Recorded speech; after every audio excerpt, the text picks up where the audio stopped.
नमस्कार, मैं स्मिता श्रीवास्तव आप सभी का हार्दिक स्वागत, अभिनंदन व वंदन करती हूँ। आज के कार्यक्रम हमारी संस्कृति हमारी धरोहर।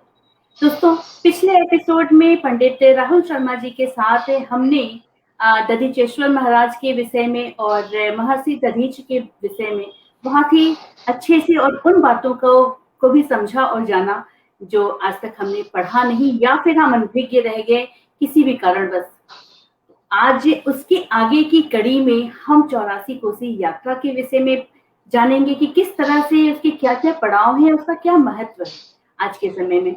और मैं आपको याद दिला दूँ कि इसी कार्यक्रम में 6 अप्रैल को एक हमने आदर्श चातक जी के साथ में एक कार्यक्रम किया था, जिसमें हमने नैमिषारण्य के विषय में बहुत कुछ उनसे भी जाना था। लेकिन एक शिक्षाविद की नज़र से क्या बदलता है और एक जो हम वहाँ के रहने वाले, वहाँ की पूजा-पाठ करने वाले, वहाँ के पुजारी से जब उस जगह के बारे में जानते हैं, तो दोनों लोगों के नज़रिए में क्या अंतर होता है, ये भी आज हमें जानने का एक अवसर मिलेगा। तो चलिए, मैं बहुत ही आदर के साथ ही स्वागत करती हूँ पंडित राहुल शर्मा जी का। प्रणाम नमस्कार। पंडित जी। जय दधीच जी, नमस्कार, आशीर्वाद। बहुत-बहुत स्वागत है आपका पुनः। और पिछली बार जहाँ पे हमने छोड़ा था, बहुत सारी बातें ऐसी हैं जो हो चुकी थी और बहुत सारी अभी भी ऐसी बातें हैं जो हम तक नहीं भी पहुँची हैं। तो उन सब बातों के लिए, उन सब ज्ञान के लिए आपका पुनः स्वागत करती हूँ मैं। और आगे की जो 84 कोसी यात्रा के विषय में, जो परिक्रमा से प्रदक्षिणा के बारे में आपसे हमें जानना है, मैं चाहूँगी कि आप बताएँ कृपया। बिल्कुल, बिल्कुल, बिल्कुल। एक बार पुनः अभिनंदन करता हूँ, आप सभी लोगों ने मुझे पुनः जोड़ा। पिछली श्रृंखला में जैसे महर्षि दधीचेश्वर नाथ का प्रभु की इच्छा से वर्णन किया गया, उसी प्रकार से स्मिता जी आपको 84 कोसी प्रदक्षिणा का जहां तक हो सकेगा पूर्ण ज्ञान कराऊंगा। नैमिषारण्य की उत्पत्ति का कारण नैमिषारण्य है क्या, नैमिषारण्य के अंदर कौन कौन से देवता देवी पर आज विराजमान है, हत्याहरण की उत्पत्ति का कारण इस 84 कोस में कौन कौन सी घटनाएं घटी, कौन कौन से तीर्थ हुए, कौन कौन से देवता इस तीर्थ में आए, किसने ये 84 कोस प्रदक्षिणा की और किसके करने के बाद में पुनः किसने इस 84 कोस प्रदक्षिणा करके इसको एक नया नाम, नया आयाम दिया।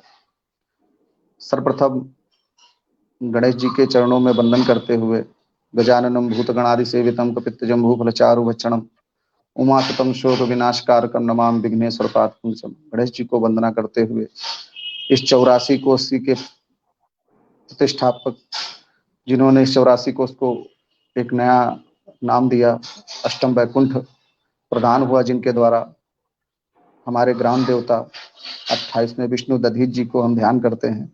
सुदेहकम विष्णु कलाभिश्रियम सुजन्मकम दिनकरकोटि सुप्रभम दधीचकम श्यामल सर्वगात्रकम चतुर्भुजम शंतदि आदि नवमितम अहश्रियम त्रिणासुश्रियम भवश्रियम भवदित कारणाश्रियम महाश्रियम कलिमलमर्दनाश्रियम दधीचकम नवमितमास्त्राश्रियम।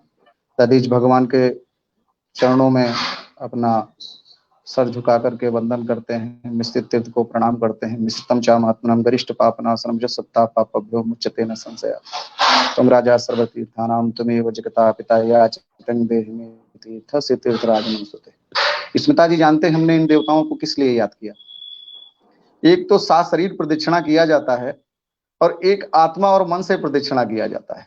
आज हम सभी लोग अपने मन से इस 84 कोस का प्रदक्षिणा करेंगे और इसीलिए सर्वप्रथम सर्व पूजनीय भगवान गणेश को याद किया। उसके बाद जिनके द्वारा ये 84 कोस मंडल उज्ज्वलान्वित है, महर्षि दधीच, जिन्होंने 84 कोस को अष्टम वैकुंठ प्रदान कराया, उनको भी साथ में लेते हुए चलेंगे। त्रिलोक के समस्त तीर्थ जो 84 कोस में विद्यमान है, उनसे भी प्रार्थना की और हम आप सभी और मेरे सुनने वाले श्रोतागण सभी 84 कोस का पूर्ण लाभ पूर्ण प्रदान करेंगे उनको। दधीचेश्वर नाथ महादेव हमारे दधीच जी, इसीलिए मैंने उनको याद किया है कि भगवान, मैं आपकी 84 कोस की प्रदक्षिणा मानसिक करने जा रहा हूं। शरीर से तो नहीं पहुंच सकते अभी 84 कोस, क्योंकि होली की प्रतिपदा से प्रारंभ होता है। मैं अब विस्तार पूर्वक आगे बढ़ते हैं 84 कोस प्रदक्षिणा के लिए। जैसा कि पिछली श्रृंखला में मैंने बताया कि महर्षि दधीच के द्वारा 84 कोसीय प्रदक्षिणा की गई, उसके उपरांत अपने आश्रम में आकर के समस्त तीर्थों का स्नान किया गया। सब जल एक में मिल जाने से तीर्थ का नाम मिश्रित हुआ। मिश्रित का तात्पर्य होता है मिला हुआ, मिक्सचर। पर पिछली श्रृंखला में यह नहीं बताया गया कि 84 कोसी प्रदक्षिणा के अंदर कौन कौन से पड़ाव पड़े और भगवान दधीच कहाँ रात्रि में विश्राम किए और कितने पड़ाव पड़े, पुनः कौन से पड़ाव पड़ने के बाद में पुनः अपने आश्रम पे आकर के किस तरीके से उन्होंने किया। उसी श्रृंखला में आज पुनः मैं 84 कोस की परिक्रमा का महत्व, किन किन स्थानों पे रुके, किन किन स्थानों का क्या महत्व है, किस नाम से जाने जाते हैं, मैं आप सभी के सामने बताने जा रहा हूं। महर्षि दधीच इंद्र से जब उन्होंने कहा कि मैं अपनी अस्थियां अवश्य प्रदान करूंगा, परंतु मैंने त्रिलोक के समस्त तीर्थों का स्नान करने का संकल्प लिया है, समस्त देव दर्शन करने का संकल्प लिया है और प्रदक्षिणा करने के उपरांत ही मैं इंद्र तुम्हें अपनी अस्थियां प्रदान कर दूंगा। इतना सुनकर के इंद्र, देवराज इंद्र देवताओं सहित एक सभा को बुलाते हैं। देवता बड़े विचलित हो जाते हैं और कहते हैं कि हे भगवान, अगर महर्षि दधीच प्रदक्षिणा करने के लिए त्रिलोक की यात्रा पर निकल गए तो इनको बहुत समय लगेगा और ये दैत्य हम सबका विनाश कर डालेगा, इसलिए इसका कोई नया समाधान खोज के निकाला जाए। इंद्र की स्वीकृति मिलती है और सभी देवतागण रात्रि में बैठकर एक वार्ता करते हैं। वार्ता का निष्कर्ष ये स्मिता जी निकलता है कि हम सभी देवतागण जाकर के सादर 3.5 कोटि जो करोड़ की संख्या से त्रिलोक के अंदर विद्यमान है, इन समस्त तीर्थों को ले आते हैं और महर्षि दधीच से प्रार्थना करते हैं कि जो 84 कोसीय मंडल आपके तेज के द्वारा तेजवान है, इस 84 कोसी मंडल में इन सभी तीर्थों को विराजमान कर देते हैं और आप इन देवताओं के सहित इनका प्रदक्षिणा कीजिए। प्रदक्षिणा करने के उपरांत में आप अपनी पुनः जो संकल्प पूर्ण हो जाए तो अपनी अस्थियां मुझे प्रदान कर दीजिए। जब ये समाचार भगवान दधीच के सम्मुख सुबह देवराज इंद्र ने कहा कि हे भगवान, हम आपकी अगर यात्रा को अधिक समय से ना ले जाकर के कुछ ही समय में पूर्ण करा दें, तो उन्होंने पूछा कि हे इंद्र, कैसे हो सकता है ये? मैं जब तक त्रिलोक की प्रदक्षिणा करने हेतु समस्त तीर्थों का स्नान करने हेतु नहीं जाऊंगा, तब तक मेरा संकल्प कैसे पूर्ण हो सकता है? तब देवराज इंद्र ने कहा कि भगवान, अगर त्रिलोक के समस्त तीर्थ आपको स्नान कराने के लिए आ जाएं, तो उन्होंने कहा अहो भाग्य, अगर त्रिलोक के समस्त तीर्थ मुझे स्नान कराने के लिए आ जाएं, इससे अच्छा क्या हो सकता है? तो देवराज इंद्र ने कहा कि हे भगवान, फिर आप मुझे स्वीकृति प्रदान कीजिए कि मैं समस्त देवताओं को त्रिलोक के समस्त तीर्थों को लाने के लिए उनसे आग्रह कर भेज देता हूं। इतना सुनकर के महर्षि दधीच ने कहा कि हे देवराज इंद्र, आप अतिशीघ्र अपनी साधना पूर्ण होने हेतु आप सभी देवताओं को भेज दीजिए, वो सादर 3.5 कोटि तीर्थों को लेकर के आए, फिर उसके बाद में मैं प्रदक्षिणा करूंगा। प्रदक्षिणा पूर्ण होने के बाद में मैं अपनी अस्थियां तुम्हें प्रदान कर दूंगा। इतनी स्वीकृति मिलते ही सभी देवतागण जाकर के समुद्रे आदि तीर्थे को स्वर्ग पाताल में ऊंचा, आकाश पाताल और मृत्यु लोक से 3.5 कोटि, जो करोड़ों की संख्या से ज्यादा है, इस 84 कोस की परिधि में आकर के लेकर के बैठ गए। ये समाचार इंद्र के द्वारा महर्षि दधीच को बताया गया। तो महर्षि दधीची जो हैं, अभी भादव में, जो आगे भाद्र मास आ रहा है, हमारे महर्षि दधीच का जन्म आ रहा है। हमने पिछली श्रृंखला में भी बताया था, भाद्र मास की शुक्ल पक्षी अष्टमी को अर्धरात्रि से कुछ पूर्व महर्षि दधीच का जन्म हुआ। जब ये समाचार मिला, इंद्र ने बताया कि प्रभु सादर 3.5 कोटि तीर्थों को देवतागण ला करके इस 84 कोस के आरण्य में स्थापित कर दिए हैं। इतना सुनकर के भगवान दधीच ने कहा कि अब मैं इनकी प्रदक्षिणा करूंगा। महर्षि दधीच फाल्गुन की प्रतिपदा को परिक्रमा करने के लिए जब तैयार हुए, तो उस समय जितने भी सृष्टि में ऋषिगण, महात्मा, मुनि, तपस्वी विराजमान थे, उन्होंने जयकार करते हुए कहा कि धन्य है दधीच कि आपके साथ में हम सभी प्रदक्षिणा करने जा रहे हैं, वरना हम लोगों के भाग्य में इतने बड़े तीर्थों, एक साथ में त्रिलोक के समस्त तीर्थों का स्नान, समस्त देव दर्शन करने का भाग्य नहीं था। मैं आपके भाग्य के द्वारा ही अपने भाग्य को बना पा रहा हूँ। इसलिए दधीच भगवान का जयकारा करते हुए इतनी श्रृंखला में देवतागण भी बोले कि ये आनंद दुर्लभ है। हे ऋषि दधीच, मैं भी आपके द्वारा इस 84 कोस की प्रदक्षिणा में शामिल हो रहा हूँ, इसलिए मैं अभी आपकी जय जयकार करता हूँ। स्मिता जी, महर्षि दधीच ने फाल्गुन की प्रतिपदा को, शुक्ल पक्ष की प्रतिपदा को परिक्रमा करना प्रारंभ किया, सबसे पहला उनका पड़ाव जो हुआ वो कुरकुट ग्राम। सबसे पहले महर्षि दधीचि अपने आश्रम से निकलकर सीतापुर डिस्ट्रिक्ट के अंदर ही पड़ता है कुरकुट ग्राम, जिसे आज हम कोरोना के नाम से जानते हैं। इस कोरोना किसके को नाम से? विश्व ने जाना है, हाँ, हमारे क्या कोरोना बात के है। नाम से जानते हैं। जी हाँ स्मिता जी, हमारे 84 कोष के अंदर प्रथम सतयुग ऋग वैदिक काल से पहले से ही कोरोना विद्यमान है। और हमारे यहाँ कोरोना गांव के जो लोग हैं बड़ा ही परेशान हुए, न्यूज चैनल पे भी चले कि उनको कोरोना के नाम से चिढ़ाया जाता है, क्योंकि इस कोरोना ने पूरे विश्व को परेशान किया। और यहाँ हमारे प्रथम पड़ाव का नाम ही कोरोना है, पर इसका तो ये पूर्व काल हमारे में जो नाम हुआ करता था वो कुरकुट ग्राम। जी, ये हमारे लिए बहुत ही पूर्व अद्भुत काल में और जो एकदम नाम नई हुआ करता जानकारी है। था, जी, जी जी जी, ये कोरोना का जो नाम है सबसे पहले हमारे 84 कोष के प्रथम पड़ाव का ही नाम है। और मैं बताते चलूंगा कि पड़ाव कहते किसे हैं।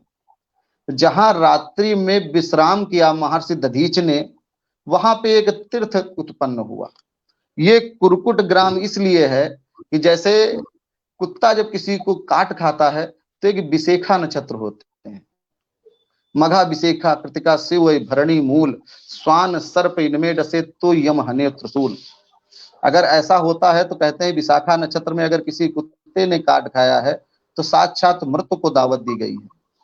अब तो आधुनिकता है, ईश्वर की कृपा है, विज्ञान ने बहुत आगे बढ़ गई है, तुरंत इंजेक्शन लगवाने चाहिए। पर उस समय प्रथम सतयुग में इस कुरकुट क्षेत्र में एक तीर्थ हुआ करता था, उसमें स्नान करने के पश्चात आपका वो दोष मुक्त हो जाया करता था, आप शुद्ध हो जाया करते थे, आपके ऊपर से मृत्यु का भय जो था वो टल जाया करता था। इस तरीके से महर्षि दधीचि सबसे पहले एक पड़ाव कुरकुट ग्राम में हुआ, जिसका आज नाम कोरोना है। फिर यहीं से गोमती नदी निकली है, इसको पार करते हुए महर्षि दधीचि अपने दूसरे पड़ाव हर्रैया में पहुंच गए। ये हरिग्राम के नाम से जाना जाता था, पर प्रेजेंट टाइम में इसका नाम हर्रैया है। मैं इसकी एक और जानकारी आपको देना चाहूंगा स्मिता जी, हरिद्रोही नाम है। और हरिद्रोही इसका नाम क्यों है, इसका मैं आपको आज बता भी रहा हूं कि ये राजा एक हिरण्याकश्यप हुआ है, आपने नाम सुना होगा। वो राम का नाम नहीं पसंद करता था, तो उसकी राजधानी, उसका क्षेत्र ये हरदोई है, इसीलिए इसका नाम है हरिद्रोही। इसलिए इसका नाम आज भी हरिद्रोही है, आज भी हरदोई कहते हैं इससे। और आज भी वहां के लोग रा का उपयोग नहीं करते हैं। देखिए पूर्व काल में जो पद्धति चली आई है और उसका कहीं ना कहीं अंश रहता है। मैं क्षमा प्रार्थी हूं, वहां के लोग ऐसे नहीं हैं, बहुत ही सात्विक विचार के हैं, देव प्रवृत्ति के हैं। अब वो श्रृंखला नहीं है, पर कहीं ना कहीं कुछ न कुछ अंश छूट जाते हैं। आज भी वहां के लोग कहते हैं सद्द महीना सद्द उद्द की दाल। जैसे हम कहते हैं ना कि शरद महीना है, शरद उड़द की दाल होती है, पर वो ऐसे नहीं कहेंगे सद्द महीना सद्द उद्द की दाल और निमुआ निचोड़ दो हद कर दो। वहां रा यूज नहीं होता। हम लोग इस चीज को अगर कहेंगे तो शरद महीना शरद उड़द की दाल है और आप इसमें नींबू निचोड़ दिए हैं, बड़ा हद कर दिए हैं आप, और उसको इस तरीके से बोलते हैं। ये उस क्षेत्र का प्रभाव। तो हमारा जो हमारा जो हमारा दूसरा पड़ाव हुआ वो हरिग्राम हर्रैया हुआ, हरदोई में हुआ। उसी श्रृंखला में हमारा जो तीसरा पड़ाव आया वो प्रवास क्षेत्र आया, हत्याहारण जिसे कहते हैं। एक बहुत ही पुनीत तीर्थ है हत्याहारण, जो 84 को उसका तृतीय पड़ाव कहलाया है। भगवान राम जब यहां पर आए हैं और रावण के वध करने का ब्रह्म दोष हत्या का कारण लगा है, जिसके कारण उनको स्नान करने के कारण यहीं आना पड़ा, जिस स्नान के कारण इस तीर्थ का नाम स्मृता जी हत्याहारण, हत्या को हरण करने वाला, हत्या को मुक्त कर देने वाला हत्याहारण तीर्थ कहलाया। एक ऐसा तीर्थ जिसके 3 नाम हुए। सबसे पहले ये प्रवास क्षेत्र हुआ, जब माता पार्वती भगवान शंकर के साथ में इस 84 कोस की परिधि में प्रदक्षिणा करने हेतु आई और भगवान भोलेनाथ त्रिपुरारी ने उनसे कहा कि हे प्रिय, इस 84 कोस के अंदर आपको जल भी नहीं मिलेगा, क्योंकि ये तपोवन अरण्य है। यहां तप कर सकती हैं आप, और तप से आपके शरीर को कष्ट मिलेगा, और कष्ट जब मिलेगा तो आपका शरीर जो है वो एक नए विकारों को दूर कर एक नई ऊर्जा को प्रदान करेगा। तो उनकी जिद थी। आपसे क्षमा चाहूंगा कि त्रियाहट, राज्यहट, बालहट और ऋषिहट, इन हटों के आगे हर व्यक्ति हार जाता है। तो भगवान ने उनसे कहा भी कि वहां कोई सुविधा नहीं है। बोले नहीं, फिर भी मेरी इच्छा है, मैं वहां एक बार जरूर चलूंगी। तो भगवान तो उनका काम है कि वो कहीं ऐसे स्थान पे पहुंचते हैं तो अपनी समाधि लगा करके लग्न हो जाते हैं, बिल्कुल ईश्वरीय तत्व में विलीन हो जाते हैं। माता अपने नंदी पे बैठ करके पूरा क्षेत्र का भ्रमण करने लगी। उसी समय स्मिता जी उनको प्यास लगी। प्यासे होने के कारण उन्होंने नंदी से कहा कि हे नंदी, तुम जा करके जल की कहीं व्यवस्था करो। जब जल नहीं मिला तब नंदी ने कहा कि माता, प्रभु ने पहले ही बोला था कि ये जो क्षेत्र है ये तपोवन अरण्य है, यहां पर आपके लिए जलपान की किसी प्रकार की व्यवस्था नहीं है। हे माते, मैंने पूरे 84 कोस का भ्रमण कर लिया है, कहीं पर भी कोई व्यवस्था नहीं है। तो उन्होंने बोला कि आप हमारे स्वामी की जो है समाधि को जागृत कीजिए। तो नंदी ने हाथ जोड़कर कहा कि हे माते, मेरी इतनी मजाल कहां जो मैं बाबा का तेज, बाबा का वेग रोक पाऊं, इसीलिए ये प्रार्थना आप ही कीजिए स्वयं। माता ने जाकर के जब भगवान की समाधि को जागृत किया तो वो इतना प्यासे हो चुकी थी कि वो प्यास से के मारे कांप रही थी। और मैं आपको बताऊं कि हमारे भोले बाबा, माता पार्वती, हमारी साक्षात माता जो हैं, उनसे बड़ा ही स्नेह, बड़ा ही लगाव करते हैं। जितने बार भी वो सती होती हैं, उनके सारे मुंडों को वो गले में पहन लेते हैं। एक बार माता जी ने पूछा कि मैं बार बार आपके लिए आती हूं, तपस्या करती हूं, तब मैं आपको पाती हूं, मैं इतना स्नेह आपसे करती हूं, आप कितना करते हैं? तो उन्होंने बड़ा हंस के ही जवाब दिया है स्मिता जी कि तुम जितनी बार सती होती हो प्रिय, मैं उतने मुंड तुम्हारे गले में अपने पहन लेता हूं। मुझे तुम्हारे से इतना लगाव है कि आप तो बार बार मेरे लिए तपस्या करती हो, और मैं बार बार केवल आपके लिए ही आता हूं कि जितनी बार आप शरीर को त्याग करती हो, मैं उतने मुंडों को अपने शरीर के ऊपर धारण कर लेता हूं। जब उनको प्यासे होकर के कांपते देखा तो सभी देवतागण डर के मारे उनके सामने उपस्थित हुए। तब भगवान भास्कर, सूर्य देवता, ने उनको एक जल कमंडल भरा हुआ जलयुक्त दिया, जिसे देखते हुए माता की पिपासा शांत हो गई और उस जल को उस पृथ्वी के ऊपर गिरा दिया और 84 कोस की प्रदक्षिणा करने के लिए पुनः उद्यत हो गई। जब लौट कर आई तो क्या देखा कि वो जल दो था, वो नित्य प्रति बढ़ता हुआ जा रहा था। वो जल कभी पृथ्वी जो थी अपने अंदर उसको नहीं ले पा रही थी। माता पार्वती ने कहा कि हे भगवान, ऐसा क्या कारण है कि पृथ्वी इस जल को ग्रहण नहीं कर पा रही है और जल स्तर बढ़ता ही जा रहा है? तो भोलेनाथ त्रिपुरारी भोले शंकर ने कहा कि हे प्रिय, इसमें सूर्य का तेज है और आपके हाथों का स्पर्श होने के कारण ये जल जो नहीं, ये तीर्थ उत्पन्न हो गया है। तो बोले प्रिय, मैं इसका नामकरण करता हूं और भगवान भास्कर के नाम से इस क्षेत्र का नाम प्रभास क्षेत्र देता हूं।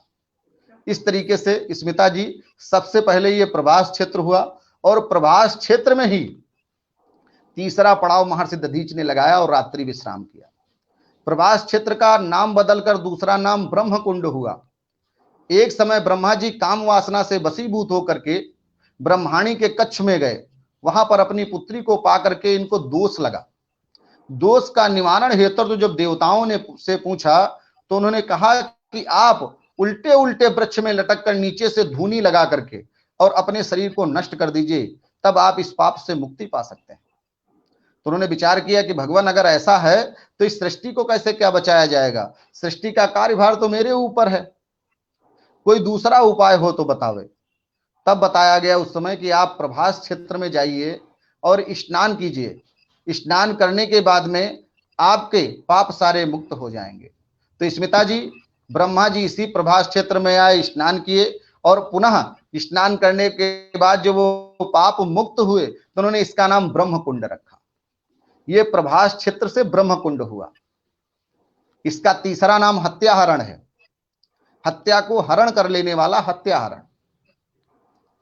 जब भगवान राम ने रावण का वध किया रावण ब्राह्मण था स्मिता जी, लिखा हुआ है ब्रह्म बंधुता हतव्य मातताई वधम त्वयम।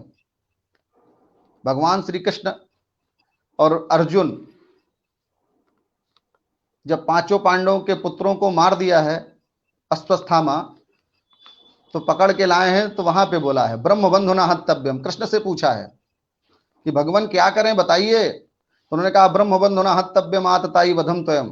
ब्राह्मण कितना भी निंदनीय कार्य कर जाए पर उसको मृत्युदंड नहीं दिया जा सकता है, और बच्चे की हत्या करने वाले को केवल एक ही दंड है, वो मृत्युदंड है।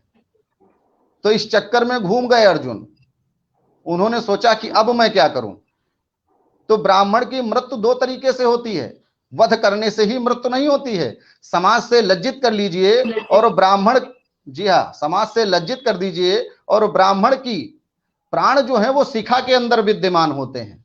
अगर उसकी शिखा और सूत्र को तोड़ दीजिए और उसको समाज से अपमानजनक शब्द बोल करके बेइज्जत करके निकाल दीजिए तो मृत्यु के समान है। भाई साक्षात नारायण के साथ में है अर्जुन, तो क्या कम बुद्धिजीवी हैं? उन्होंने उसके शिखा सूत्र को काटकर तोड़कर उसकी मणि को निकाल लिया और समान से बेइज्जत होकर के उसको बाहर निकाल दिया, उसे मृत्युदंड ही मिल गया। ये इसीलिए लिखा है। तो जब भगवान राम ने रावण को मारा, रावण बड़ा ही अधर्मी था, बड़े ही निंदनीय कार्य किए, पर ज्ञानवान था। उसको मालूम था कि ये नारायण हैं और इन्हीं के द्वारा मुझे मुक्ति प्रदान हो सकती है। स्मिता जी, उसने जानकर भगवान से रार ठानी है। वो राज्य करते करते परेशान हो चुका था, क्योंकि उसको ज्ञान था। मेघनाथ को मारा गया और सबसे पहले खरदूषण, लिखा है खरदूषण मौसम बलवंता मार कुसक बिना भगवंता। जब खरदूषण का भगवान ने वध कर दिया तो उसको ज्ञान हो गया कि खरदूषण को केवल नारायण मार सकते हैं, इसलिए पृथ्वी पे नारायण आ गए हैं। अगर इस बार मैं चूक गया तो मैं फिर इसी योनि में, दैत्य योनि में पड़ा ही रहूंगा। क्या उसे ज्ञान नहीं था कि सीता हमारी जो है वो पुत्री है? उसे भी ज्ञान था। लक्ष्मण ने जो रेखा खींची थी, लक्ष्मण को ज्ञात था कि सीता लंका जाएगी। उनको मालूम था रावण की नजर है और वो अपनी मुक्ति चाहता है, इसलिए ले जाएगा। और सीता ने विलाप किया। आपकी रामायण में दिया है, बाबा तुलसीदास ने लिखा है कि जब तक करो निशाचर नासा तब तक करो अग्नि में वासा, यह मरम लक्ष्मणों न जाना। कुटिया में दो पे दो बात किए हैं माता और हमारे भगवान श्री राम। उसी लीला का एक अध्याय आगे चालू हुआ तो भगवान मारीच ने अपनी माया दिखाई, बाण लगा, उसने भगवान की आवाज निकाली, माता विचलित हुई, लक्ष्मण को निकलना पड़ा। तो उन्होंने जो लकीर खींची उस पे निकुंबला, आप पहली बार सुन रही होंगी निकुंबला, जी बिल्कुल। ये लंका की देवी है निकुंबला। लक्ष्मण ने निकुंबला माता का आवाहन कर उस लक्ष्मण रेखा के ऊपर बिठा दिया। रावण एक अपने में इतनी शक्ति थी कि लक्ष्मण रेखा को रोक नहीं पाते। वो केवल इसलिए रुके कि उस रेखा के ऊपर उसकी कुल देवी का आवाहन कर दिया गया है, निकुंबला देवी का, और वो सीता की रक्षा करने के लिए बैठी हुई। तो उन्होंने जुगत सुनाई कि आप एक ब्राह्मण रूप धारण कर, विप्र का रूप धारण कर भिक्षा की याचना करो, सीता स्वयं बाहर आ जाएगी, तब आप ले जाइए इसे सुरक्षित। आप सोचिए जिसकी नियत गंदी होगी वो इतने समय तक अपनी किसी की स्त्री को अपने यहां रखेगा, उसके बाद किसी अशोक वाटिका वृक्ष के नीचे। वो अपनी मुक्ति का साधन देख रहा था। उसे ज्ञान था कि सीता नहीं है, ये केवल माया आई है मेरे यहां और माया से भी मैं उद्धार हो जाऊंगा। उसने मांगा था सीता से कि मेरे यहां आओगे, तो सीता ने कहा था, बहुत बड़ा प्रसंग है, समय कम है। सीता ने कहा था कि मैं आऊंगी पर सूक्ष्म रूप में आऊंगी, और जब तक लंका का विनाश नहीं हो जाएगा तब तक मैं लंका को छोड़ूंगी नहीं। तो आज स्मिता दी देख लीजिए कि बच्चा बच्चा जब लंका में नहीं रह गया तब सीता ने उस लंका को छोड़ा है। उसी तरीके से ब्रह्म दोष लगा, जब उन्होंने मार दिया भगवान राम ने रावण को, तो ब्रह्म हत्या का दोष लगा। अपना राज्यपाट का कार्य पुनः बैठ करके स्थापित हो गया, अपना कार्यभार चलने लगा भगवान राम का। पर रात्रि में ये रावण खड़ग लेकर के, तलवार लेकर के खड़ा हो जाता था भगवान पे कि हे राम, मैं अभी पराजित नहीं हुआ हूं, मैं जिंदा हूं, आप मुझसे युद्ध कीजिए। ये रोज उनके साथ में होने लगा। पूरी पूरी रात जब उनको निद्रा ना आए, नींद ना आए, तो उन्होंने अपने गुरु वशिष्ठ जी को कहा कि हे भगवान, मेरे साथ ऐसा हो रहा है, रावण मुझे दिखाई देता है और कहता है कि राम, मैं तुमसे भी पराजित नहीं हूं, आप मुझसे युद्ध कीजिए। तो उन्होंने कहा कि हे राम, अब तुम 4 धाम की यात्रा करके आ जाओ। चारों धाम की यात्रा करोगे तो आपको इस पाप से मुक्ति प्रदान हो जाएगी। भगवान राम 4 धाम की यात्रा करके आए, पर इस मुक्ति से उनको इस प्रकार के पाप से उनको मुक्ति प्रदान नहीं हुई। उन्होंने पुनः अपने गुरु जी से कहा कि हे भगवान, मुझे किसी प्रकार का कोई भी लाभ नहीं है।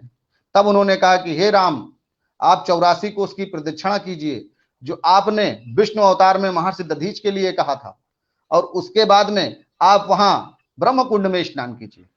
और ब्रह्म कुंड में जब आप स्नान करेंगे तो आपके सारे मुक्त पाप जो हैं वो मुक्त हो जाएंगे। तो स्मिता जी, मैं आपको बताऊं, महर्षि दधीच के बाद में इस 84 कोस की प्रदक्षिणा को सबसे पहले अगर किसी ने किया है तो भगवान श्री रामचंद्र ने किया है। आज भी यहाँ जो परिक्रमार्थी आते हैं और 84 कोस की प्रदक्षिणा करते हैं, उनको रामा दल के नाम से संबोधित किया जाता है। ये 84 कोस की जो प्रदक्षिणा होती है स्मिता जी, इसको रामा दल के नाम से कहते हैं। भगवान राम ने अपना नाम दे दिया। ब्रह्म कुंड में जब भगवान राम ने स्नान किया तो उनके गदेली में बाल उगाए थे।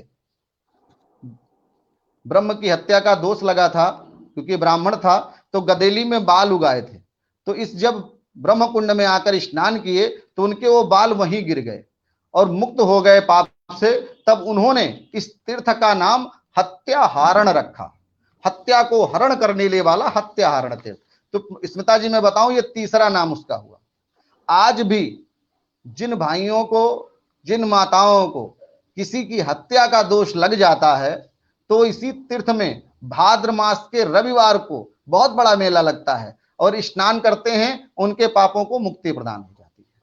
मेरा तो यहां तक मानना है कि पता नहीं कितनी चींटी चीता छोटे से जीव जिनको हम जान नहीं पाते, हमारे पैरों के नीचे आकर के उनकी मृत्यु हो जाती है और हम लोगों को ना चाह करके भी द्वेष लग जाता है। तो अगर भाद्र मास के रविवार को इस हत्याहरण तीर्थ के मार्जन कर लिया जाए, स्नान कर लिया जाए, तो उसके सारे पाप स्वतः नष्ट हो जाते हैं। इस तरीके से हत्याहरण तीर्थ का तीसरा पड़ाव हुआ। अपने चौथे पड़ाव के लिए महर्षि दधीच गिरधरपुर उमरारी में निवास किए। अपने 5वें पड़ाव साखिन गोपालपुर में अपना विश्राम स्थल दिए और पुनः सीतापुर डिस्ट्रिक्ट में प्रवेश करते हुए देवग्राम जिसे कहा जाता था पुरातन में, देवगमा में आए। उसके उपरांत मंडरी ग्राम एक है जो आज के नाम से मड़रुआ जाना जाता है। अपने 7वें पड़ाव के अंदर प्रवेश किया और रात्रि विश्राम किया। 8वें पड़ाव के लिए स्मिता जी जलग्राम, जो पूर्व काल में नाम इसका था, वो जलग्राम हुआ करता था। आधुनिक युग में, आज के युग में, इस ग्राम का नाम है जरिगमा। अपने 8वें पड़ाव जरिगमा में आए। तद उपरांत अपने 9वें पड़ाव नैमिषारण्य के अंदर उन्होंने महर्षि दधीच ने एंट्री की। अभी आगे आएंगे तो आपको नैमिषारण्य के विषय में भी बताएंगे। ये महर्षि दधीच का 9वां पड़ाव हुआ। और 10वें पड़ाव नैमिषारण्य और मिश्रित के बीच में एक चित्रकूट स्थान पड़ता है। अपने 10वें पड़ाव के लिए महर्षि दधीच चित्रकूट आश्रम पे ठहरे और एकादशी में पुनः अपने आश्रम में आकर के 4 दिवस तक भगवत भजन करते हुए, विप्रों को भोजन दान करते हुए, सैया दान करते हुए, वृक्ष दान करते हुए और भगवत भजन करते हुए 4 रात्रि विश्राम किया। पूर्णिमा में पूर्व मुख होकर के बैठ करके अपने शरीर का संकल्प देवराज इंद्र को प्रदान किया। उसके उपरांत देवराज इंद्र ने उनकी अस्थियों को लेकर के, जैसा कि मैंने पूर्व में बोला है, वज्रों की रचना की। इस तरीके से महर्षि दधीच ने इस 84 कोस की प्रदक्षिणा की और समस्त तीर्थों का स्नान किया।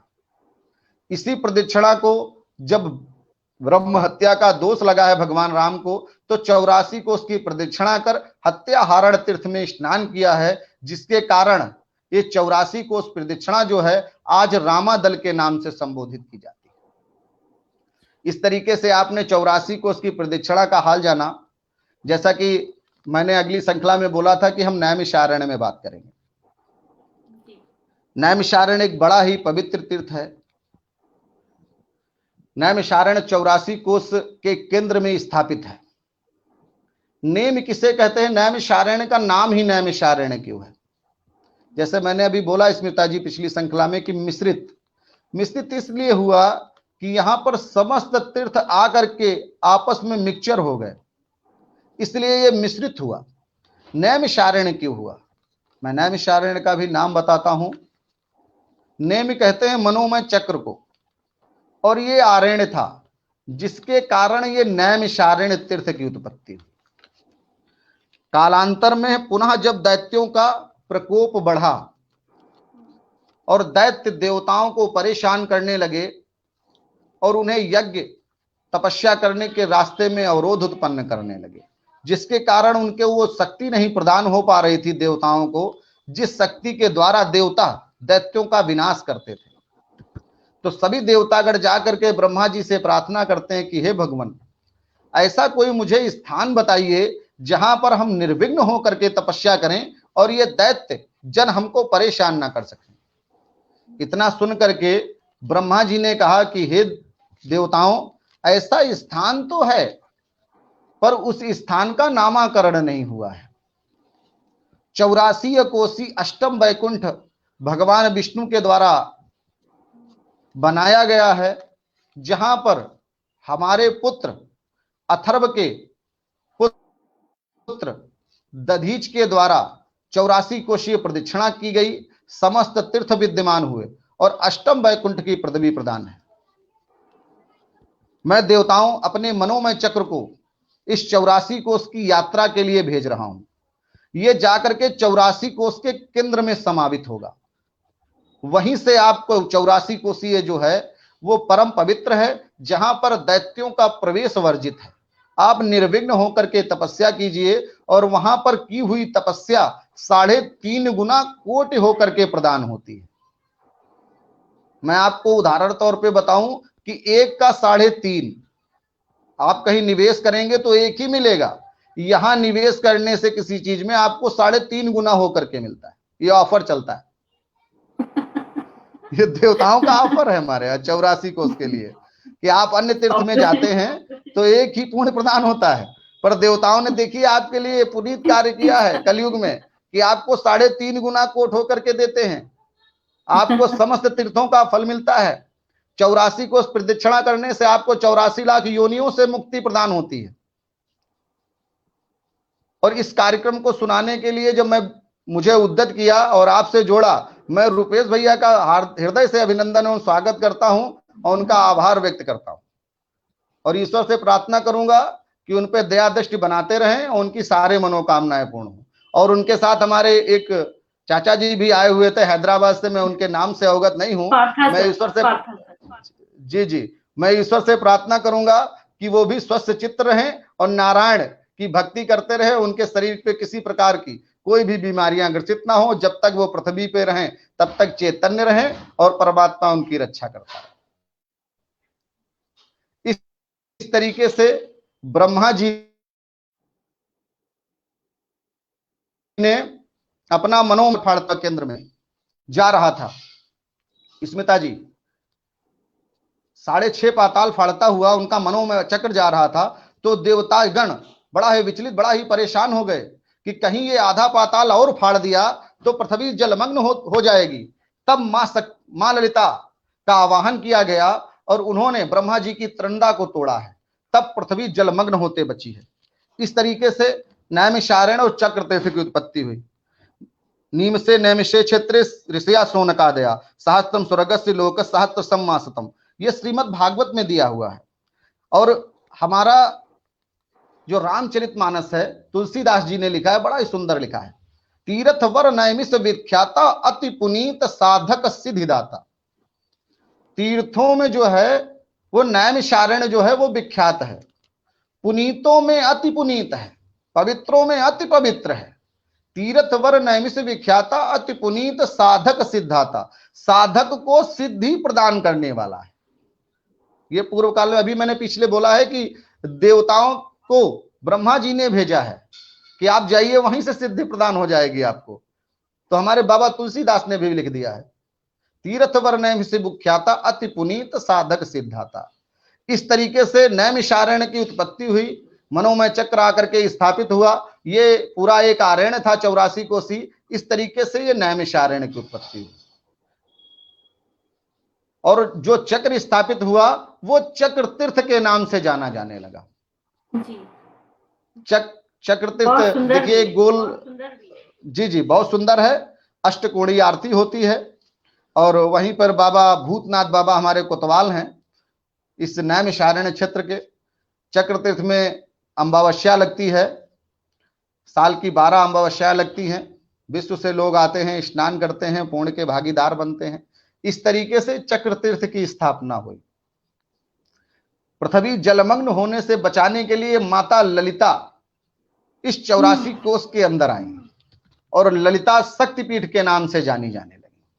आज उनकी इस 84 कोषीय क्षेत्र में बड़ी ही दया है और हम सब अपनी माता की कृपा से चैतन्य और निर्विघ्न होकर के स्वतंत्रता पूर्वक भगवत भजन कर रहे हैं। आज भी दैत्यों का प्रवेश जो है यहाँ पर वर्जित है, क्रियाकलाप होते हैं। और मैं आज चीज और जी अब ललिता देवी की बात हुई है, जिनके नाम पे वहाँ पे मंदिर भी है। आप इनके विषय में थोड़ी सी बात बता सकते हैं क्या? क्योंकि मेरी बड़ी जिज्ञासा है, क्योंकि मुझे कहीं मिला नहीं जानकारी है। जी बताइए, आप बताइए कि ललिता देवी मंदिर, जो ललिता माता है, वो कौन है? ये आपको बताऊं, आपके इलाहाबाद में हृदया मां ललिता है। जब पृथ्वी जलमग्न होने की स्थिति पे आने लगी और ब्रह्मा जी का मनोमय चक्र 6.5 पाताल तोड़ता हुआ जा रहा था, तो देवतागण बड़े ही विचलित हो गए कि ब्रह्मा जी का मनोमय चक्र अगर 7वें पाताल को तोड़ देगा तो सृष्टि में केवल किसी प्रकार का कोई भी कार्य संपादित नहीं हो पाएगा, मानव प्राणी प्रात्र जो है वो यहाँ स्थान पे नहीं रह पाएगा। इतना विचार करते हुए उन्होंने मां ललिता का आवाहन किया है। तब माता ललिता ने आकर के कहा कि हे भक्त, मैं तुम्हारे लिए क्या कर सकती हूँ? तो उनसे कहा गया कि हे माते, आप विश्व की रक्षा कीजिए और ब्रह्मा जी का जो ये मनोमय चक्र है इसको तोड़ दीजिए। इसके तोड़ने के उपरांत ही पृथ्वी जलमग्न होते बचेगी। तो स्मिता जी, माता ललिता का आवाहन इसलिए किया गया इस क्षेत्र के अंदर कि ब्रह्मा का जो मनोमय चक्र था उसको तोड़ने के लिए माता ललिता ने उस मनोमय चक्र को तोड़ा और यहाँ स्थापित होकर के ललिता देवी के नाम से विख्यात हुई और शक्तिपीठ है। ललितेश्वर मंदिर प्रांगण के अंदर है। शास्त्र के अनुसार लेख में पाया गया है कि ये लिंग धारणी मां ललिता है। ललितेश्वर मंदिर के प्रांगण के अंदर हैं, जिनके नाम के द्वारा भी इनका एक नाम ललिता है। कारण तो कई पाए जाते हैं कि क्यों कारण है। एक पलक का भी नाम होता है ने में। एक दैत्य को मारने में भगवान ने केवल पलक झपकी थी। पलक झपकने के कारण ही ये नैमिषारण्य की उत्पत्ति हुई। कई एक कारण से नहीं किसी चीज की उत्पत्ति होती है, कई कारण होते हैं स्मिता जी। इस तरीके से नैमिषारण्य के अंदर चक्र तीर्थ और माता नीम का जंगल के नाम से भी ये विख्यात है। नीम के पेड़ बहुत है। नहीं, ये आरेड़ ही था। और यहाँ जब आरेड़ था तो पीपल के वृक्ष, बरगद के वृक्ष और नीम के वृक्ष अत्यधिक थे। और ये वृक्ष हैं कौन? आपने प्रश्न कर दिया है तो मैं आपको बताता हूं। ये वृक्ष हैं कौन? ये 88,000 ऋषि और मुनि जो यहाँ आए, फिर 84 को उसको जब कलिकाल आने लगा तो छोड़ के नहीं गए, उन्होंने वृक्ष का रूप धारण कर लिया। ये वृक्ष जो नैमिषारण्य और 84 कोष के अंदर हैं, ये साक्षात ऋषिगण हैं। यहां से जो वर्षा होती है और उस वृक्ष के पत्ते से जो जल नीचे गिरता है वो पितरों को प्रदान होता है स्मिता जी। इसीलिए वृक्षदान बोला गया है। हमारे पितृ जो स्वर्ग में वास करते हैं, उनको पानी के लिए, जल के लिए जो वर्षा होती है, उस वर्षे से जो पत्ते के ऊपर जल गिरता है, उस जल को हमारे पितृ प्राप्त करते हैं। इसीलिए लिखा है 88,000 ऋषि और देवतागण जो हुए, उन्होंने वृक्षों का रूप लिया ऋषि मुनियों ने। और 88,000 ने यही नैमिषारण्य छोड़ के नहीं गए हैं। वो सारे ऋषिगण, मुनिगण आज भी विद्यमान है। इसीलिए लिखा हुआ तीर्थवर नैमिष विख्याता पुनीत साधक सिद्धाता। इसीलिए सिद्धियां प्रदान होती है। आज भी सिद्धियां प्रदान होती हैं। चक्र तीर्थ की स्थापना हुई, माता ललिता की स्थापना हुई। यहीं पर व्यास भगवान कृष्ण द्वैपायन ने 18 पुराण, 4 वेद, 6 शास्त्रों की भी रचना की। नैमिषारण्य में व्यास गद्दी भी है। और हमारे जो व्यास हैं हमारे कलयुग में जो रचना कर चुके हैं, उनका नाम कृष्ण द्वैपायन है। उनका मुख्य व्यास गद्दी जो है आज पिरामिड काल में तरीके से तैयार कर दी गई है। वहां जो उनके शिष्य थे सनकादिक ऋषि सूत जी, उन्होंने सोचा जब व्यास जी चले गए तो उन्होंने सोचा कि अब कलयुग आ रहा है, इस क्षेत्र के ऊपर जहां पर भगवान व्यास बैठे हैं उसके ऊपर कोई एक साधारण पुरुष और महात्मा चरण न रख सके। यह विचार करते हुए सूत सनकाद ऋषि ने उसको पिरामिड रूप में आकार दे दिया। अब वो क्षेत्र आज भी नैमिषारण्य व्यास गद्दी के नाम से विख्यात है।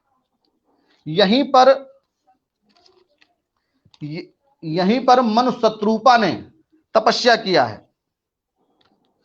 मनु शत्रुपा सबसे श्रेष्ठ जगह ढूंढ रहे थे कि सबसे श्रेष्ठ जगह हमको कहां मिलेगी जो हम तपस्या करें, तो वो श्रेष्ठ जगह उनको यहीं पर मिली।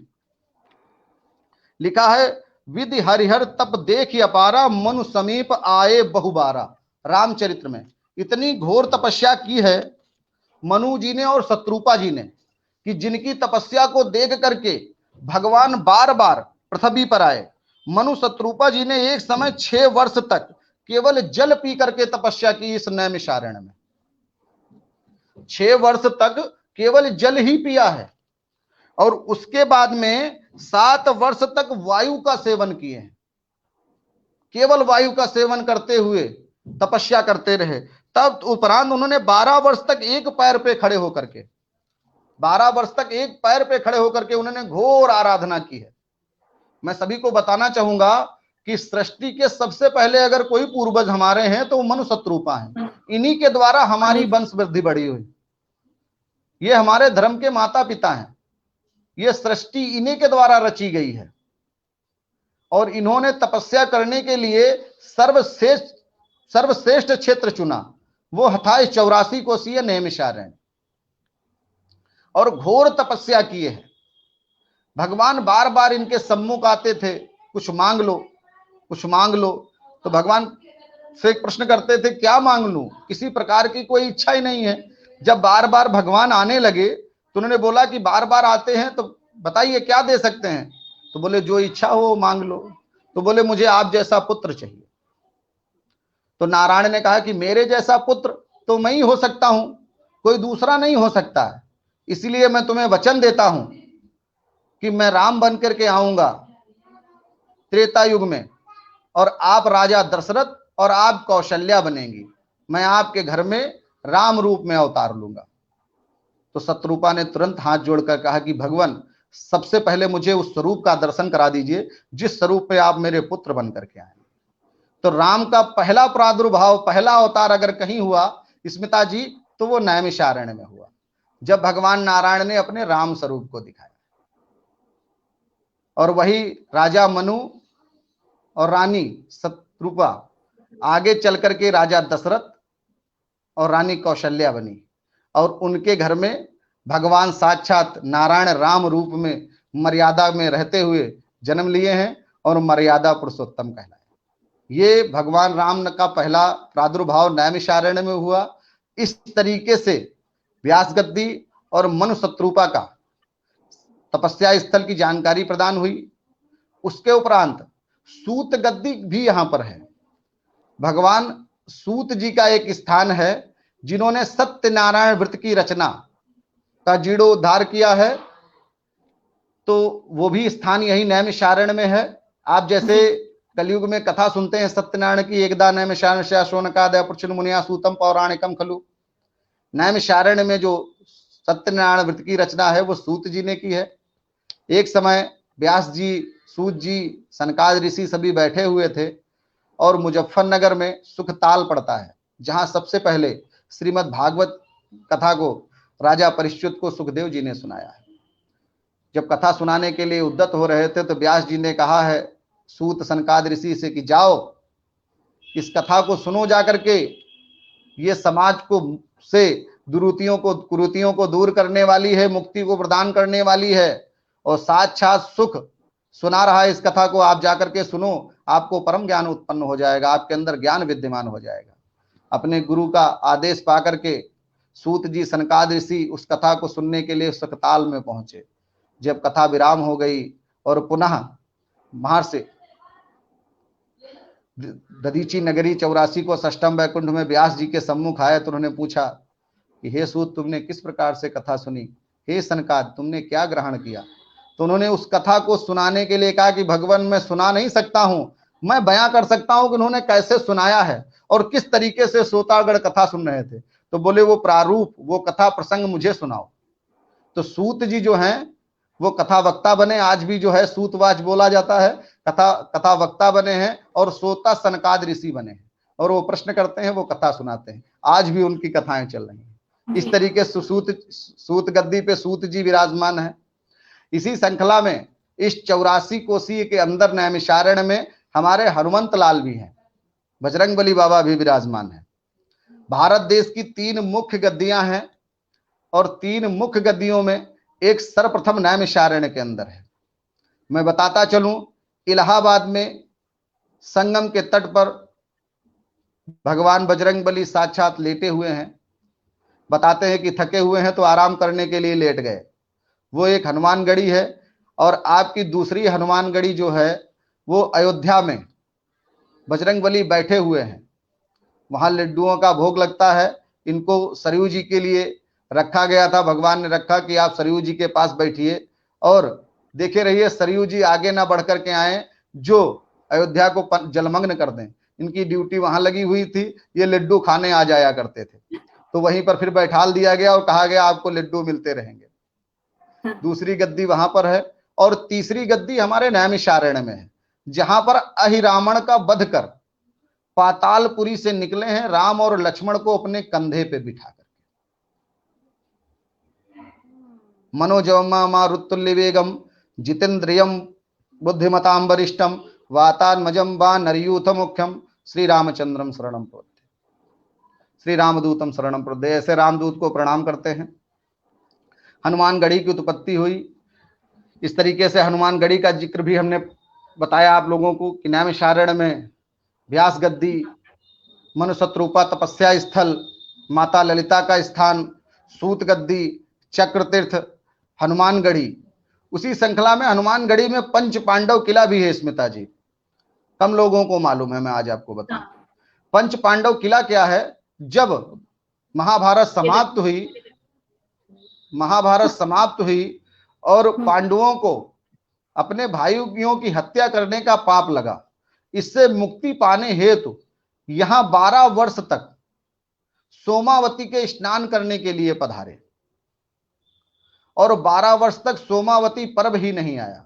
जब बहुत विचलित हो गए तो सभी पांडवों ने कहा कि हे सोमावती, मुझे पता है आप मेरे लिए यहां स्नान कराने हेतु नहीं पधार रही हैं। मैं आपको श्राप देता हूं कि कलयुग में आप साल में 2-2 बार आएंगी और आप में हर व्यक्ति स्नान कर पाएगा। तो स्मिता जी, आज कलयुग में वर्ष में 2 बार सोमावती पड़ जाती है और हम सभी उस सोमावती का लाभ ले पाते हैं। ये पांडवों के द्वारा श्रापित है और 12 वर्ष तक रहे, यहीं से फिर हिमालय चले गए। इस तरीके से पांडवों ने भी यहां तपस्या की। नैमिषारण्य के अंतर्गत इन स्थानों को आपको जानकारी दी गई। 84 को प्रदक्षिणा की आपको जानकारी दी गई। हत्याहरण तीर्थ की जानकारी दी गई। ये लखनऊ से 90 किलोमीटर की दूरी पे पड़ता है। नैमिषारण्य के विषय में जितना कहा जाए उतना कम है। यहीं तट पर नैमिषारण्य के से जो माता गोमती का स्थान निकला है, गौतम ऋषि के द्वारा ये लाई गई हैं। इनका नाम है आदि गंगा गोमती। ये गंगा से पहले की हैं स्मिता जी। गोमती माता के तट पर नैमिषारण्य है। यहीं पर चक्र तीर्थ, भूतनाथ बाबा सभी विराजमान हैं और नैमिषारण्य के अंदर जप तप दान करने से अक्षय पुण्य की प्राप्ति होती है। यहाँ का पुण्य जो होता है स्मिता जी, वो क्षय नहीं होता है। किसी प्रकार का कोई भी शोचनीय बात नहीं है। नैमिषारण्य के लिए जितना कहा जाए, यहीं पर 18 पुराण, 6 शास्त्र, 4 वेद कृष्ण द्वैपायन जी ने लिपिबद्ध किया और हर पुराण हर वेद के अंतर नैमिषारण्य का आप जिक्र पाएंगे।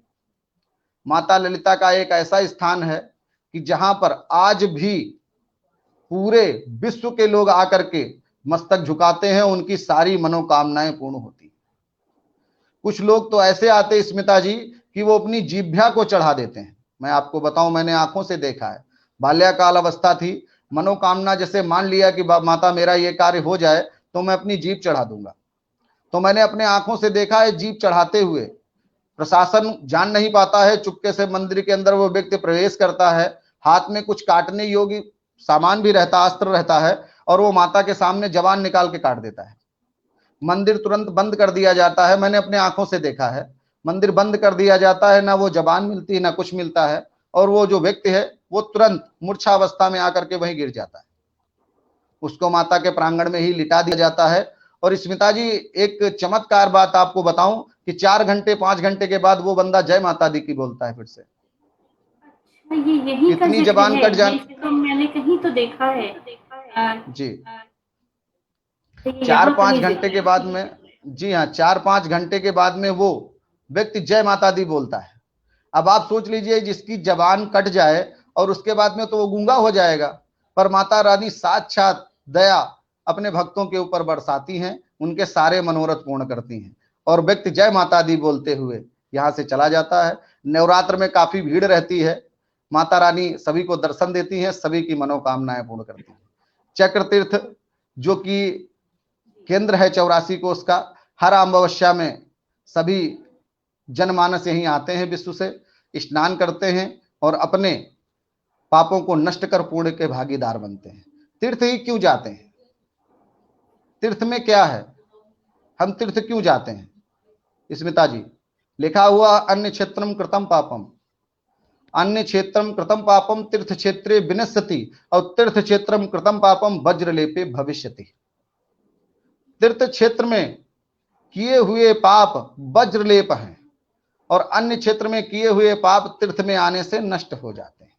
इसलिए तीर्थ करने के लिए आइए तो एक विचार बना के आइए। मैं आपको 2 शब्दों में बताता हूं। देखना इंद्रियों के न घोड़े भगे, इनमें संयमता के कोड़े लगे, अपने रथ को सुमार्ग लगाते चलो, कृष्ण गोविंद गोपाल गाते चलो। ये शरीर के अंदर जो इंद्रियां हैं, देखना इंद्रियों के न घोड़े भगे, अपनी इंद्रियों पे संयम रखिए। अगर तीर्थ करने जा रहे हैं, अपना पुण्य प्रदान करना है अपने को, अपने पापों को नष्ट करना है, तो लिखा है अन्य क्षेत्रम कृतम पापम तीर्थ क्षेत्रे विनश्यति, और तीर्थ क्षेत्रम कृतम पापम वज्रलेपे भविष्यति। तो आप अन्य क्षेत्र में जो पाप कर लिए उनको नाश करने के लिए तीर्थ में आइए, और तीर्थ क्षेत्रम कृतम पापम, तीर्थ में पाप मत कीजिए, वज्रलेप हो जाए। तो इसलिए जब निकलिए तीर्थ के लिए तो कुछ विचार बना लिए, देखिए इंद्रियों के ना घोड़े भगे। आपके शरीर के अंदर जो इंद्रियां हैं वो विचलित ना हो। तीर्थ में हर प्रकार के वृत्ति रहते हैं, अच्छे भी हैं बुरे भी हैं, ठीक है। तो यहाँ पर आप आइए, अपने साधु रूप में आइए, अपनी इंद्रियों पे कंट्रोल कीजिए। देखिए इंद्रियों के ना घोड़े भगे, इनमें संयमता के कोड़े लगे। अपने संयम को बरकरार रखिए, और वो जो इंद्रियां हैं उनके घोड़ों के पीछे के ऊपर चाबुक चलाते रहिए, जिससे वो विचलित ना हो, अपने मार्ग को भूले ना। इनमें संयमता के कोड़े लगे, अपने रथ को सुमार्ग लगाते चलो। जब पीठ पे उनके कोड़े पड़ेंगे, स्मिता जी, जब पीठ पे उनके कोड़े पड़ेंगे तो इधर उधर ना जाकर के अपने सुमार्ग, अपने मार्ग पे चलेंगे। अपनी इंद्रियों को कंट्रोल में रखिए, उन पे कोड़े बरसाते रहिए संयम के, अपने रथ को सुमार्ग लगाते चलो, और एक ही भजन करते रहो, कृष्ण गोविंद गोपाल गाते चलो। कृष्ण गोविंद गोपाल गाते रहिए, मंदिरों में दर्शन करते रहिए। ब्राह्मण हैं उनको विप्रों को दान कीजिए, अपने भगवान का भजन करते हुए रात्रि विश्राम कीजिए, सभी देव स्थानों का दर्शन कीजिए। हो सके तो फाल्गुन मास की पूर्णिमा में 84 कोसी प्रदक्षिणा का आनंद लीजिए। इस तरीके से नैमिषारण्य 84 कोस की स्थापना हुई, इन सभी स्थानों का वर्णन हुआ। और यहाँ आने से पंडित जी, बहुत अच्छी जानकारी और इतने बेहतरीन तरीके से आपने बताई है। और मैं तो हमेशा इस बात को कहती हूँ और मानती भी हूँ पूर्ण रूपेण कि जो भी पद्धति होती है ना, उसके पीछे का कुछ और ही होता है, जो हमारे अंदर के गुणों को उभारने का और निखारने का कार्य करता है। लेकिन हम उस पर ध्यान नहीं देते हैं और एक बनी बनाई लीक एक पद्धति को पालन करते रहते हैं बिना विचार किए हुए। बहुत तो मेरा दर्शनीय स्थल, बहुत दर्शनीय स्थल है नैमिषारण्य। चक्र तीर्थ के ऊपर आप भूतनाथ बाबा का दर्शन कीजिए, जो दिन में 3 रूप बदलते। स्मिता जी, सुबह जब आप दर्शन करेंगे तो बाल्यावस्था में आपको नजर आएंगे, जैसे कोई बालक बैठा हुआ हो। भूतनाथ मंदिर है जहां पर सुबह आप दर्शन करेंगे तो बिल्कुल मालूम देगा कि कोई बालक जो है वो बैठा हुआ है। उनके नाक आंख मुंह सब बना हुआ है मूर्ति के अंदर, और जब दोपहर में जाएंगे तो बहुत क्रोधावस्था में आपको मूर्ति लगेगी कि जैसे बहुत क्रोध में बैठे हैं। और जब शाम में जाएंगे तो दयालु रूप आपको नजर आएगा कि वो क्या दे दें आपको। ऐसे हमारे नैमिषारण्य के कोतवाल बाबा भूतनाथ बोले जाते हैं। इसी क्षेत्र में मैं बताऊं, हत्या हरण तीर्थ भी पड़ता है नैमिषारण्य के अंतर्गत। हत्या को हरण कर लेने वाला, हत्या को हरण कर लेने वाला हत्या हरण तीर्थ भी मैंने बताया। इसी श्रृंखला में तीनों देवता यहाँ आए हैं, ब्रह्मा विष्णु महेश। तो ब्रह्म कुंड भी यही है। मैं आज आपको बताऊं, हमारी गोमती तट के साइड में एक बना हुआ ब्रह्म कुंड है जो ब्रह्मा जी के नाम से जाना जाता है। भगवान विष्णु का भी स्नान है, विष्णु व्रत। गोमती नदी के पार एक विष्णु व्रत है जहां भगवान विष्णु का मंदिर है। उसी श्रृंखला में रुद्राव्रत भी है, नैमिषारण्य के अंतर्गत रुद्राव्रत भी आता है। भगवान शिव का गोमती नदी के अंदर विलुप्त शिवलिंग है, जिसके ऊपर आप देखिए, कभी भी देखिए स्मिता जी, जल के अंदर किसी पत्ती को डालिए तो वो डूबती नहीं है, वो बहती हुई चली जाती है। हमारे नैमिषारण्य में आइए और रुद्राव्रत तीर्थ में जाइए और वहां बेलपत्र ले लीजिए और ओम नमः शिवाय कहते रहिए और बेलपत्र बाबा पे चढ़ाते रहिए। वो शिवलिंग के अंदर चली जाती है। आज भी वैज्ञानिक उसे खोज रहे हैं कि ये जाता कहां है। वो बेलपत्र शिवलिंग के ऊपर चली जाती है अपने आप। आप दूध ले लीजिए, दूध को अगर जल में आप डालती स्मिता जी तो जल का जो कलर है वो दूध जैसा हो जाता है। रुद्राव्रत में आप जाइए और ओम नमः शिवाय कहते रहिए और दूध चढ़ाते रहिए, वो जल में धार बना के बिल्कुल अंदर चला जाएगा। आप फल ले लीजिए और फल को बोलिए शिव अर्पणम मस्तु, शिव जी को अर्पण कर दीजिए, बोलिए प्रसाद, तो कुछ फल अंदर चले जाएंगे और आपके प्रसाद के लिए कुछ फल बाहर आ जाएंगे। तो इस 84 को अष्टम वैकुंठ के अंदर भगवान विष्णु, भगवान ब्रह्मा, भगवान शिव तीनों विराजमान है। रुद्रावत के नाम से भगवान भोलेनाथ जाने जाते हैं। श्रावण मास में काफी भीड़ रहती है, काफी रामचरितमानस चला करती है। इसी नैमिषारण्य के अंदर एक देव देवशर भी स्थान है जो भगवान वायु देवता के द्वारा स्थापित है। इस 84 कोष में काफी मान्यता प्राप्त वो भी शिवलिंग है। दूर दराज से लोग आते हैं और गोमती नदी से जल लेकर के देव देवशर बाबा के ऊपर जल चढ़ाते हैं कांवर वाले। इस बार कांवरों को रोक दिया गया है, जल नहीं चढ़ पा रहा है, वरना स्मिता जी इतनी भीड़ होती है कि रविवार से लाइन लगना प्रारंभ होती है और सोमवार की रात्रि तक चलता रहता है।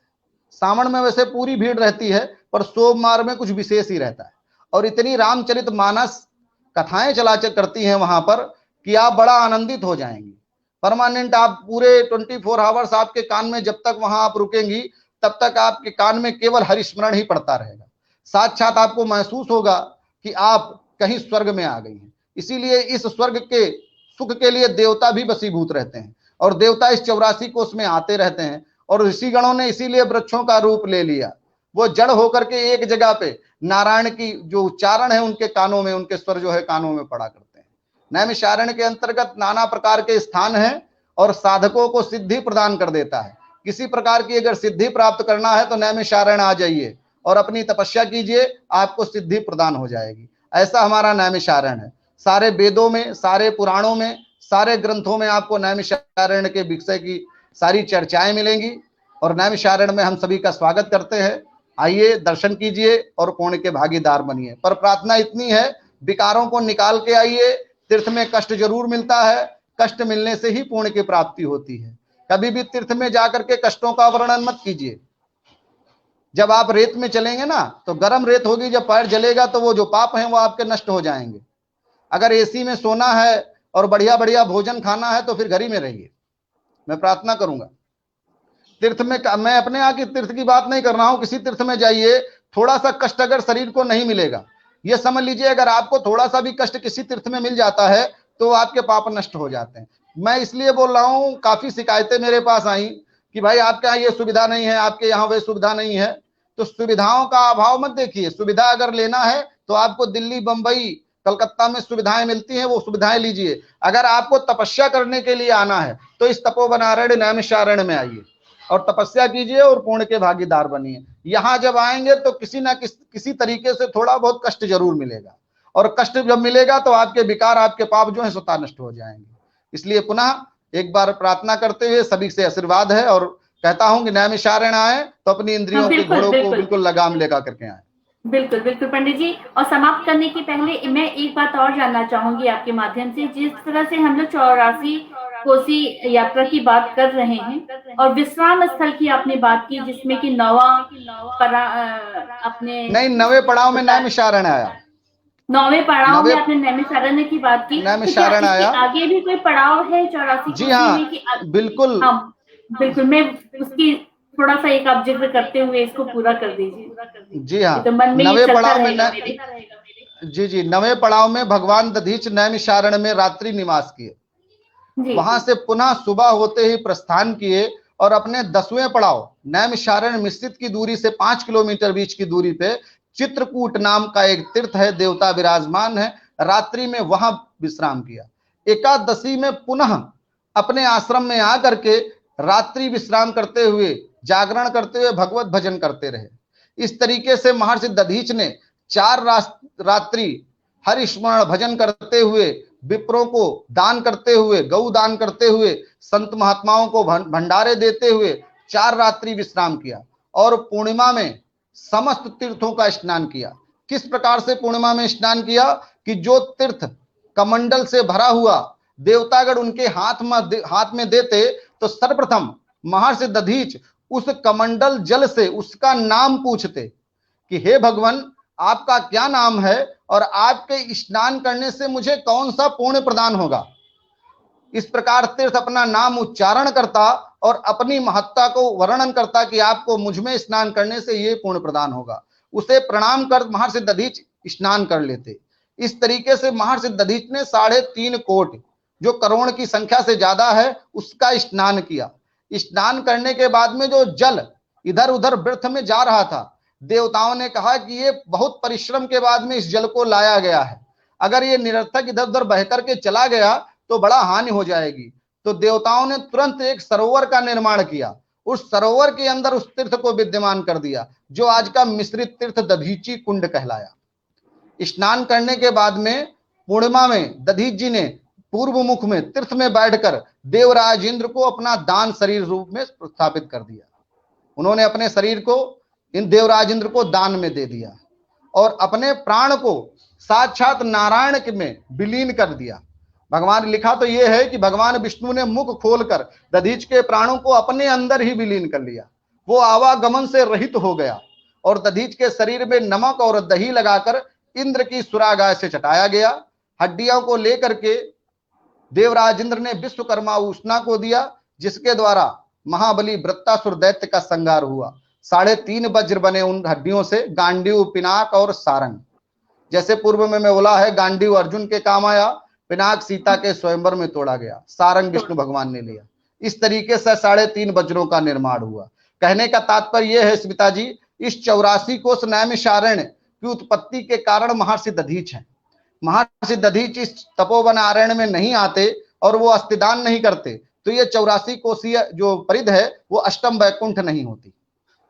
आप नैमिषारण्य दर्शन कीजिए, सभी देवी देवताओं का दर्शन कीजिए। अगर आप मिश्रित में नहीं आते हैं और समस्त तीर्थों का मार्जन नहीं करते हैं, दधीच बाबा को प्रणाम नहीं करते हैं, तो आपको कोई पुण्य नहीं मिलता है, आप पार्क जैसे घूम के चले जाते हैं। इसलिए आपको अगर दर्शन करना है, 84 कोस का पूर्ण लाभ लेना है, पुण्य को प्रदान करना है, तो आप मिश्रित अवश्य आए, महर्षि दधीच का दर्शन करें और मिश्रित तीर्थ को प्रणाम करें, जिसके प्रणाम करने से आपके त्रिलोक के समस्त तीर्थों का पुण्य प्रदान होता है। महर्षि दधीच के द्वारा स्थापित दधीचेश्वर उप ज्योतिर्लिंग का दर्शन करें, जिसके दर्शन मात्र करने से आपको विद्या और बुद्धि का प्रदान होता है और अकाल मृत्यु को हर लेते हैं और आप स्वस्थ चित्त होकर के अपना जीवन यापन करते हैं और ज्ञान बुद्धि को बढ़ाते हैं। ऐसा हमारा मिश्रित तीर्थ 84 को अष्टम वैकुंठ नैमिषारण्य है। सभी का स्वागत करता हूं, अभिनंदन करता हूं कि आप आए, आपका स्वागत है और पुण्य के भागीदार। जय दधीच। बहुत ही सुंदर जानकारी और बहुत ही विस्तृत जानकारी इस विषय में, क्योंकि लोगों को वाकई इस बहुत सारे तीर्थ हैं जो विश्व पटल पर बहुत नाम से ही लोग जानते हैं, लेकिन अभी भी बहुत सारी चीजें, बहुत सारी बातें, बहुत सारे स्थान और बहुत सारी ऐसे रोचक कहानियां, घटनाएं लोगों तक नहीं पहुंची हैं। बस उसका एक प्रयास है कि इसको लोगों तक और मुझ तक खास तौर पे मुझे शौक है तो मैं जान लूं। बहुत बहुत धन्यवाद पंडित जी, जिस तरह से आपने बताया, और बहुत सारे कमेंट्स हैं, मैं वो भी पढ़ना चाहूंगी। जी, आप कुछ कह रहे थे? नहीं बिल्कुल, आप कमेंट्स पढ़िए। मैं बस नाम लूंगी।